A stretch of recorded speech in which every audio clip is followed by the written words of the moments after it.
En Conexión. Venga, le cuento. Televisión online.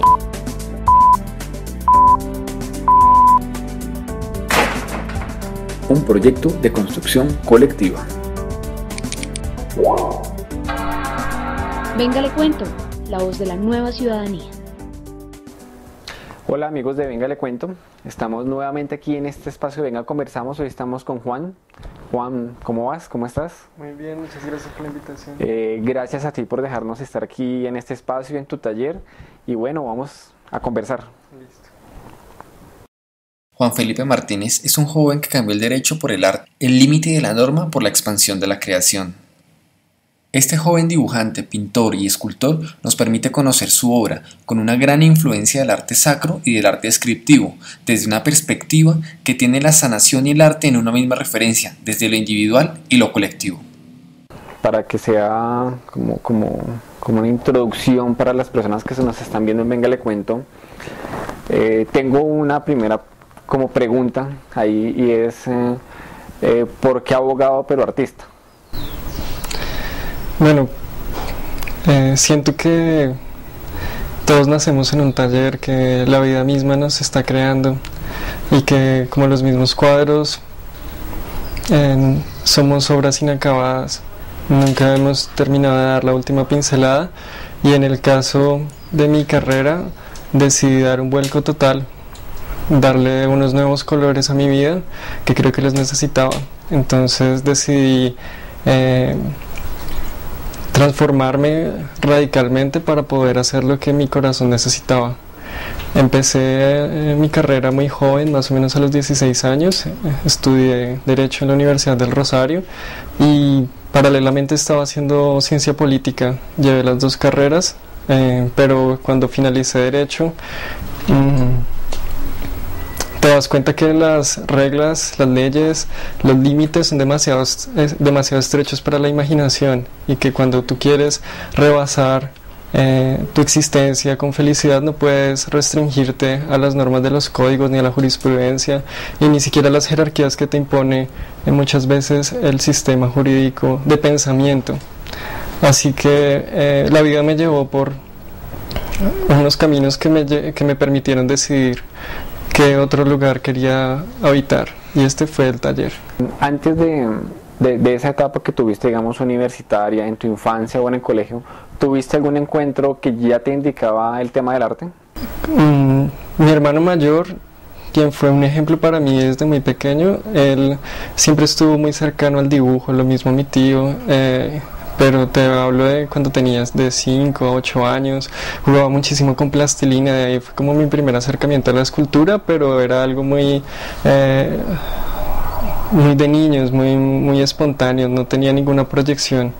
Y en el colegio donde estuve, que fue el Salesiano, hay un énfasis muy grande hacia las humanidades y nos permitían a nosotros escoger qué tipo de área artística queríamos seguir, pero ocurrió que apenas entré a bachillerato las cosas de la vida me impidieron seguir por el dibujo artístico, entonces durante todo mi colegio yo estuve estudiando dibujo técnico, lo cual me alejó completamente del tema de la exploración artística tal como la llevo hoy. Sin embargo me dio herramientas como la profundidad, la perspectiva, herramientas del arte clásico y renacentista, sí, que yo vine a utilizar después de mucho tiempo, pero que no las hubiera podido obtener, por ejemplo, habiendo estudiado Derecho. Entonces, durante aproximadamente 10 años estuve lejos de dibujar, pues como lo hago hoy día, sino que siempre fue una aproximación como todos los estudiantes aburridos en clase, haciendo dibujos entre los apuntes, escribiendo también poesía entre los apuntes. Cuando yo reviso mis cuadernos de derecho, en realidad tú no puedes aprender derecho de ahí. Encuentras muchas figuras. Tenía una atención bastante dispersa que me permitía estar atento a clase, recordando lo que me enseñaban, pero al mismo tiempo podía dibujar. Entonces desde el colegio seguí con ese plan de estudio que me permitía estar siempre como en varios mundos a la vez. Este proceso que tú viviste en donde sueltas cosas, llegan otras que van a ir, más que llegarlas vas a ir transformando, se van a ir consolidando. En este momento estamos ya en un taller con varias obras que están en proceso.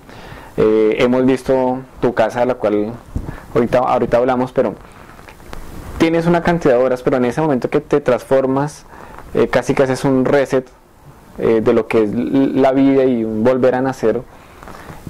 ¿Cuál es la primera obra con la que tú te encuentras ya en creación? Hice unas primeras aproximaciones con el dibujo en lápiz. Como venía de un mundo académico, donde además de estudiar Derecho y Ciencia Política, estudié siempre por mi cuenta Filosofía Oriental y Filosofía Europea de una manera autodidacta, así como he aprendido pintura. Entonces mis primeras aproximaciones fueron a través de retratos de esos autores que me marcaron, como Heidegger. Entonces hice algunas obras con ellos. Sin embargo, sentía que tenía que explorar algo que estuviera más una referencia hacia mí, no hacia otro. Entonces el primer óleo que hice lo recuerdo muy bien porque sin saber de pintura, absolutamente nada, sin nunca haber cogido un pincel, fui a la tienda, adquirí unos óleos de la marca más económica que encontré porque era un riesgo, era una prueba. Y esa obra se llama El retrato de un esquizofrénico. Es una persona que se quita el rostro, mientras que en su interior todo se está quebrando. Descubrí como un gran vacío en su interior, pero se quita la máscara. Fue también la primera aproximación que hice al arte neobarroco, porque en el fondo oscuro que hice en ese cuadro, la oscuridad también se quebraba y dejaba ver detrás de esa grieta luz. Entonces fue para mí un quitarme también mi rostro, pero también quitarme una barrera de ignorancia tremenda frente a mi propia esencia, lo cual me permitió desde ese cuadro lanzarme. Solo que como fue la primera vez y quizá no me sentí tan a gusto con el resultado, abordé primero el dibujo en grafito y carboncillo, y duré en ese proceso más o menos un año hasta volver a retomar. Blanco y negro, ¿no? Sí, porque es que justamente era mi vida, era un mundo de oposiciones, de contrastes, era el mundo de las leyes frente al mundo de la libertad, el mundo de la creación frente al de los precedentes, y así. Entonces yo vivía prácticamente en ese modelo de vida que querían para mí, que me educaron para hacer algo, y otra cosa que yo quería hacer y que sentía y que además nadie comprendía. Exacto, y ahí como que la obra también lleva al autor, y en ocasiones el autor también devela cosas al artista. Ya en ese paso a color, ¿cómo llegas al arte figurativo?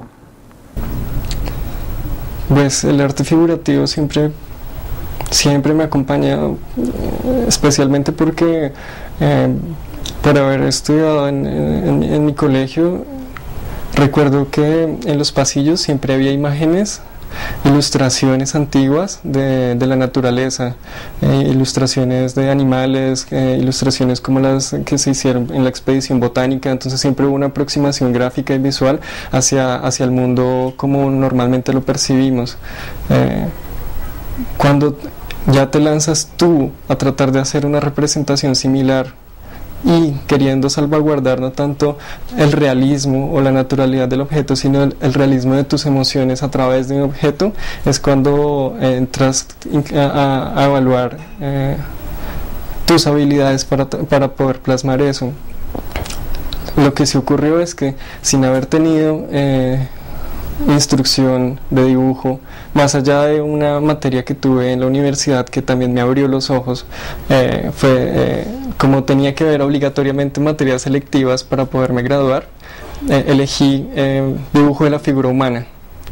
Me llamaba muchísimo la atención poder compartir con un cuerpo desnudo, pero en una contemplación estética más que erótica, sensual o de las que estamos acostumbrados a ver en el mundo contemporáneo. Entonces esa aproximación, cuando tuve la oportunidad, fue también un desear continuar plasmando la naturaleza como la veían mis ojos, pero a través de mis ojos, con los colores de mis ojos.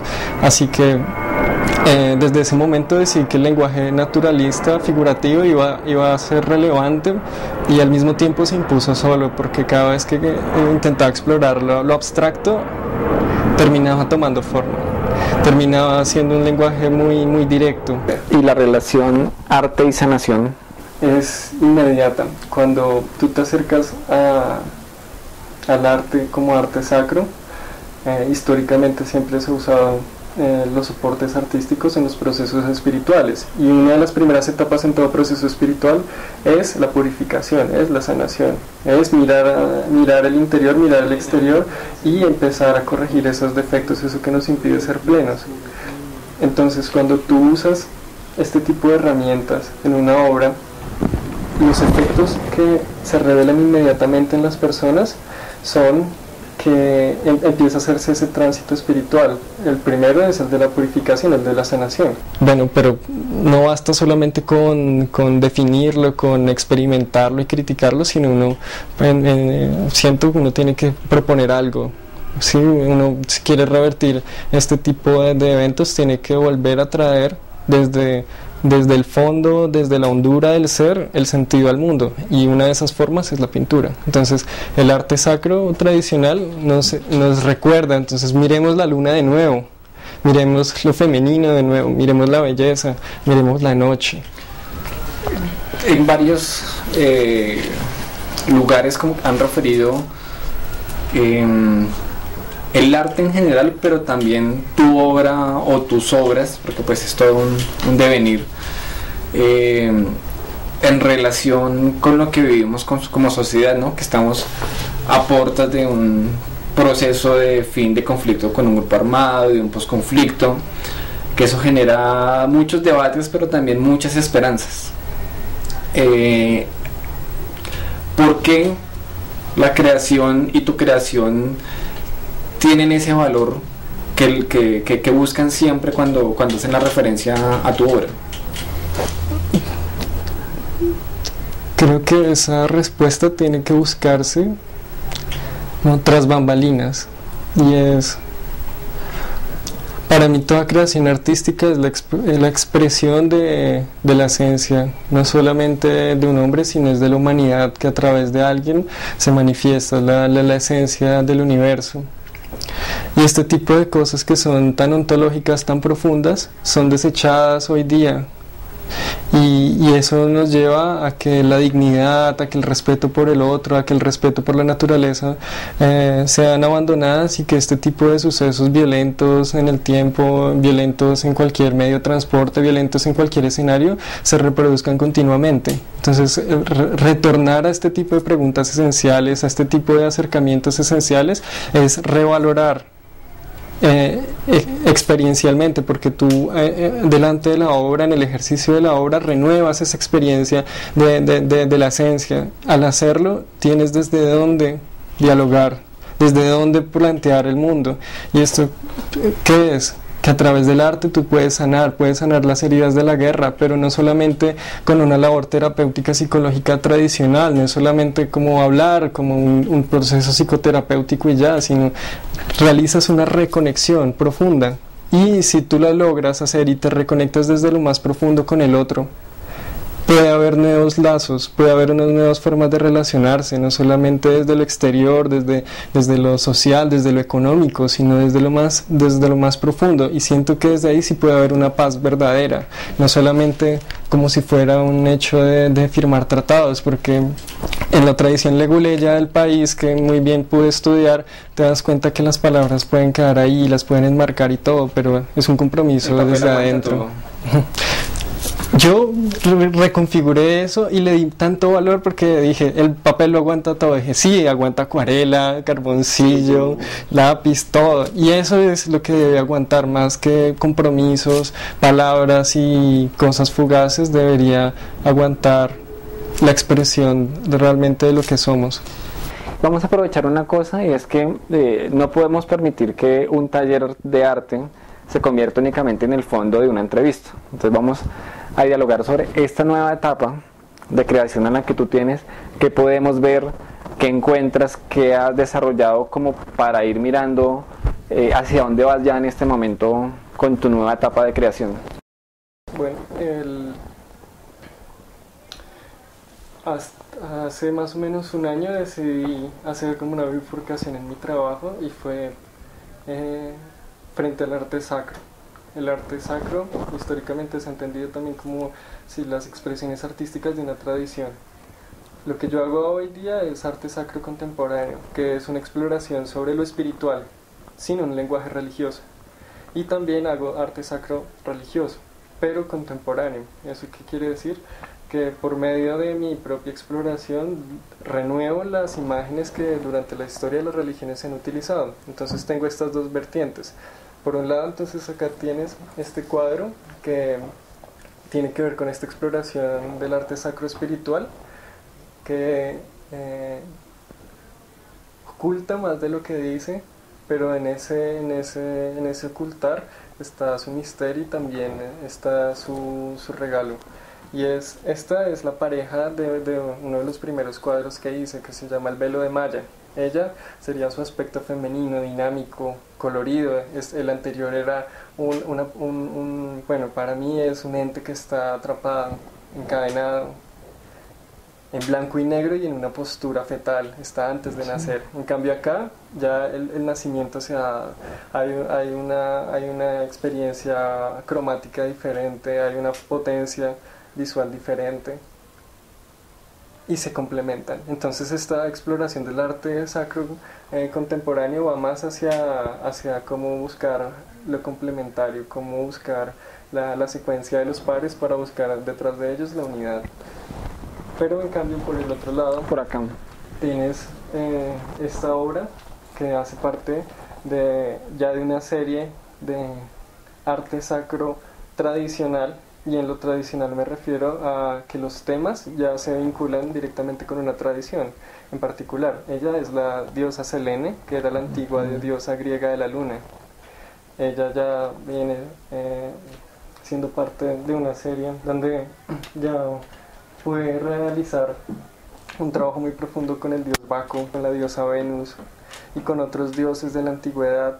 He trabajado también con arte sacro del hinduismo, representando escultórica y pictóricamente a dioses como Shiva, Durga, Krishna, y también arte sacro cristiano, como la representación de la Virgen. Entonces vuelvo a los canales tradicionales, a los temas tradicionales, a las preocupaciones y símbolos tradicionales, pero diciendo algo nuevo en este mundo. Pero bueno, Juan, yo creo que no vamos a dejar antojados a las personas que están conectadas a Venga Le Cuento solo con la entrevista, sino que puedan vivir una experiencia tan sensible como es la contemplación y el conocimiento y compartir artísticamente. Cuéntanos próximamente en dónde podemos encontrar una exposición o actividades tuyas. Bueno, afortunadamente se acercan 2 exposiciones, 2 muestras, una directamente relacionada con el conflicto, se llama Inexactos Efectivos, es una exposición colectiva de la cual yo hice la mayoría, hice todos los bustos sobre los que los artistas intervinieron, expresando las historias de la violencia y los falsos positivos. Entonces es una forma de contar a través del arte la violencia. Esta es una exposición que se va a hacer del 12 al 15 de agosto en la Galería La Soledad en Usaquén.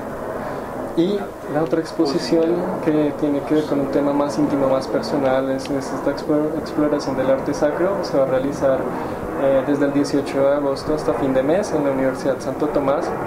El día de la inauguración completamente libre, todos pueden ir, están muy invitados a vivir esta experiencia, que en realidad ninguna pantalla puede transmitir toda la potencia que hay en una obra.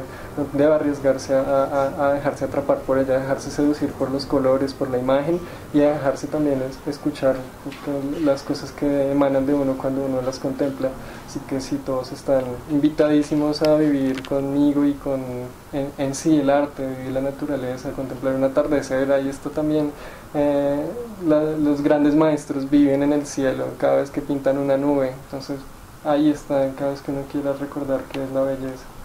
Bueno, Juan, gracias por dejarnos estar en esta galería con una casa, porque no es casa con galería, sino es galería con una casa, aquí en la que hemos podido estar, un espacio muy, muy, muy bonito, conocer tu experiencia, compartir esa importancia del arte y del tanto en lo individual como en lo social con la gente de Venga Le Cuento.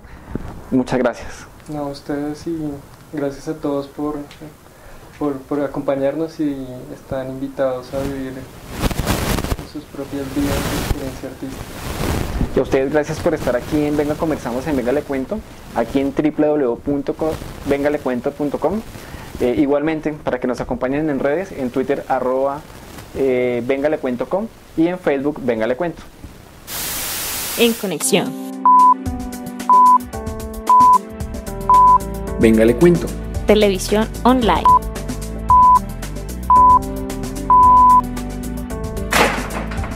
Un proyecto de construcción colectiva. Venga Le Cuento, la voz de la nueva ciudadanía.